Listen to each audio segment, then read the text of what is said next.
Hi, I'm Katie from What Katie Did, and today I'm going to be talking about waist cinchers and waspies and squishiness.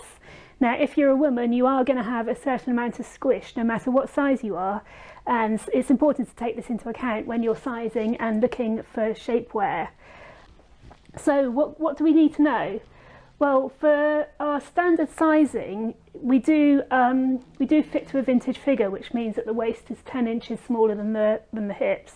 And for most of our lingerie, say for the panties and garter belts and things like that, I mean, really you can choose a couple of sizes and both of them will fit fine. There's a lot of stretch and there's a lot of give, and sizing isn't really critical.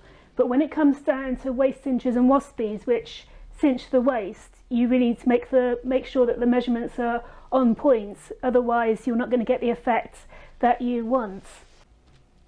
So for measuring for a waist cincher or a waspy, you need to go by your normal dress size. And when I say your normal dress size, you do need to refer to the measurements on our website, because there's no standard dress measurement size chart around the world. And also, if you wear a vintage dress, I mean, I wear reproduction dresses all the time, and I can get away with 2 or 3 different sizes and they all look fine. But with shapewear, you're fitting skin tight to the body, so you do really need to get as close to your measurements as possible.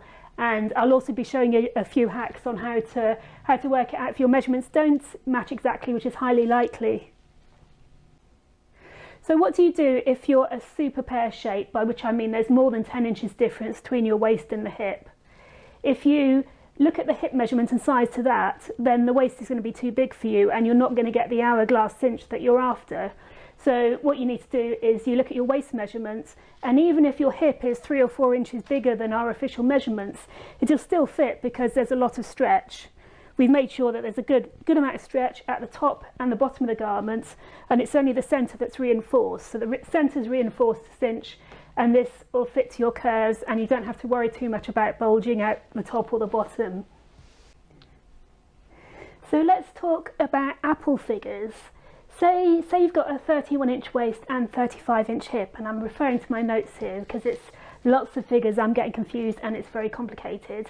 So if you've got a 31-inch waist and a 35-inch hip, if you size to the waist, then it's going to be way too big on the hip. So a 31-inch waist, we'd be fitting that to fit a 41-inch hip, which is a 6-inch difference. So you're going to have, well, I say there's a little bit of stretch to the hip, and it'll fit close to the body. There's not 6 inches of give at the bottom, so it is going to be baggy, and you don't want baggy shapewear, let me tell you. So what you need to do is you need to look at your figure. You need to grab a tape measure. If you don't have a tape measure, message us and we can send you a paper tape measure, because really it's all down to your measurements. So what you need to do is you need to think about how squishy you are. You need to measure quite tightly, which, you know, to see how much you pull in and to see what will be comfortable on you. And you need to combine your waist measurements and the hip measurements and how much you think you can pull in, and do a combination between the two. So for this, if you've got a 35-inch hip and a 31-inch waist, which is quite an extreme figure, I'd recommend going for a UK 12 or a US 8, which is officially 4 inches smaller than our size chart, but there's still stretches. There's some give to it, to the waistbands, so that'll still fit okay. And because there's only a couple of inches difference with the hip, that'll still fit your hip nice and closely. Also, if you are apple shape, you might be concerned about back fat. We've made our waist cincher, it's got a high back and it's designed to meet your bra strap at the back, so you don't have to worry about getting a bulge here and here in between the two garments, because they are designed to meet in the middle, so you get a nice smooth line. So moving on to corsets. Corsets are a bit different. When I'm talking about waist cinchers and waspies, I'm talking about our power mesh shapewear, which stretches with your body.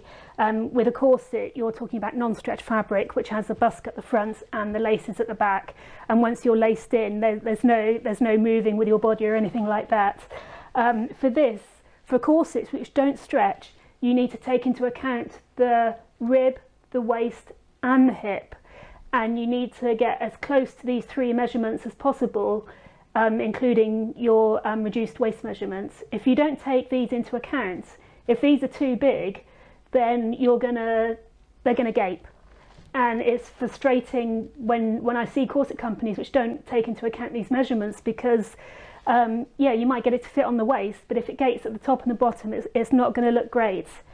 So I've done another video on how to measure yourself for corsets. So if you are looking at a steel-boned corset made of non-stretch fabric, then please take a look at that. I'll try and link it to this video underneath, and you can find out more information about measuring for corsets there.